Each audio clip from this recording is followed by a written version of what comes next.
Why get married? People want a partner.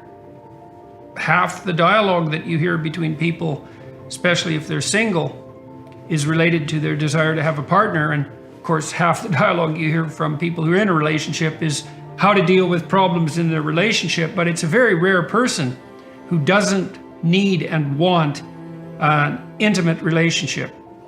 And then you have to ask yourself, what does intimate mean? And the cheap interpretation of intimate is sexual, but that's a pale reflection in some sense of true intimacy, even on the sexual front, because true intimacy means getting to know someone. It's interesting that the biblical term for sexual congress is knowledge.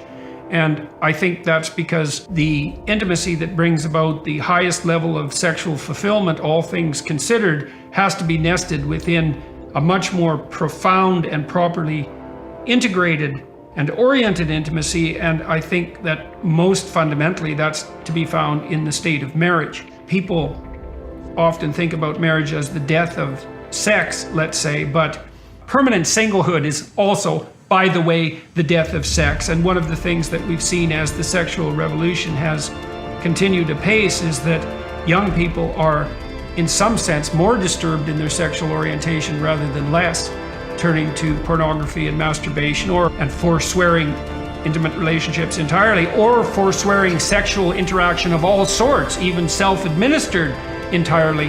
And that doesn't seem to be a plus. So you enter into marriage as an act of faith.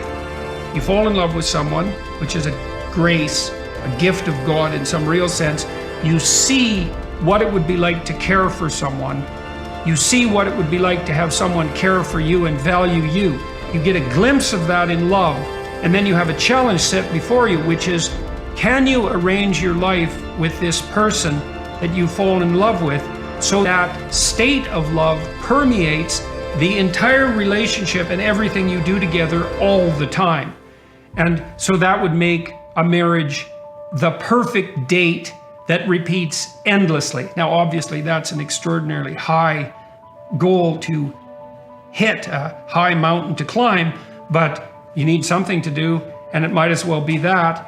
And in an intimate relationship, when things are going as well as they can go, I think you're hard-pressed to find anything better in life. So why not attempt to achieve that? Why do you need marriage? You need marriage just like you need other social institutions. Marriage is a great burden and responsibility, as well as a great opportunity. It's a burden and responsibility because as a married couple, you're going to face together everything that life can throw at you. And so the difference between a casual affair, let's say, and a marriage is that the casual affair is all milk and honey, let's say. It's all pleasure, although it very rarely works out that way, but that's the theory. Whereas in the marriage, you have to contend with the harsh realities of all the dimensions of life. But you want to take that on voluntarily, and you want to share that with someone. And if you do that properly within the confines of a marriage, then you have someone to weave together the rope of the narrative of your life. And you have someone to bounce yourself off, and you have someone to improve yourself in relationship with, and you have someone that you have to take into consideration, like you should take yourself into consideration, and you have someone that you have to take into consideration over the longest possible span of time. And what that means is that you're forced, in a real sense, to perform the kind of sacrifice of impulsive hedonism that produces a true maturity. So let's say, imagine that you're only out for yourself, and maybe you are willing to use other people instrumentally sexually, and your motivation is hedonism and pleasure come what may. So, okay, let's think about that. What do you mean by pleasure?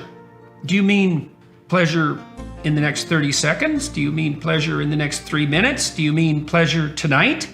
And I'm asking because you might say, why not cocaine and hookers as a non-stop diet?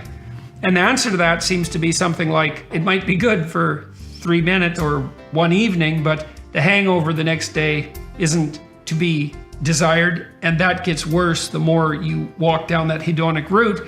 And then there's the call of conscience that comes a knocking at 3 a.m. when you're hungover and dissolute after your idiot promiscuous rampage. It's a bad medium to long-term strategy. So when we're talking about hedonism, we have to specify exactly what we mean. Are you doing what makes you happy in an impulsive way? Or are you doing what's best for you in the multiplicity of your iterations across the broadest span of decades? And then we would say, if you're acting properly in relationship to you and all of your future selves, then you're sacrificing the idiot impulsive hedonism of the present to a medium to long-term strategy that's preferable in all regards. And I would say that's part of developing an adult vision.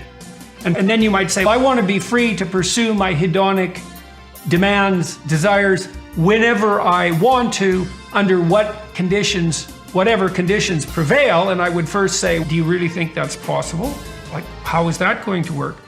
Second, aren't you just going to use other people for your own pleasure? Third, aren't you just going to use yourself for your own short-term and counterproductive pleasure? Fourth, how is that different from being a 2-year-old? There's nothing in that's a mature vision. And so you could imagine, and this is a technical argument, that the nature of moral behavior is constrained by the fact of your repetition across the hours and days and weeks and months and years. You have to act in relationship to yourself like you're a totality stretched across time. And so that means that, and this is why conscience bothers you if you betray yourself, is because your conscience is an indicator of behavior in relationship to the medium in the long run.